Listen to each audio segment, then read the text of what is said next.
തിരക്കൊഴിഞ്ഞ് കൊട്ടിയൂർ അക്കരെ സന്നിധാനം. വൈശാഖ മഹോത്സവം ആരംഭിച്ചതിനു ശേഷം ഏറ്റവും കുറഞ്ഞ ഭക്തജന തിരക്കാണ് ഇന്ന് കൊട്ടിയൂരിൽ അനുഭവപ്പെട്ടത്. ശീവേലി സമയത്ത് മാത്രമാണ് കുറച്ച് തിരക്ക് അനുഭവപ്പെട്ടത്.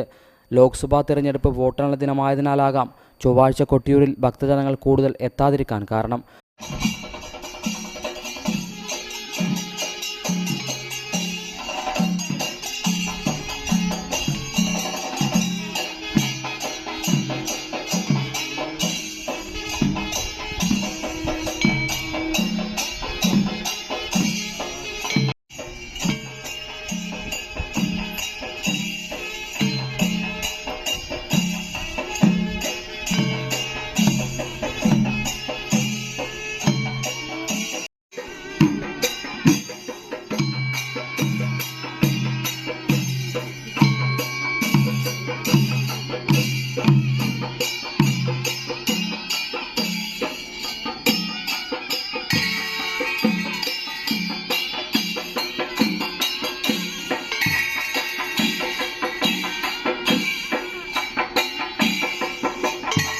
ചൊവ്വാഴ്ച നിത്യപൂജകൾ മാത്രമാണ് നടന്നത്.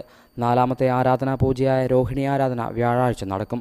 രോഹിണി ആരാധന ദിവസമാണ് സവിശേഷമായ ആലിംഗന പുഷ്പാഞ്ജലിയും നടക്കുക. ഹൈവിഷൻ ന്യൂസ്, കേളകം.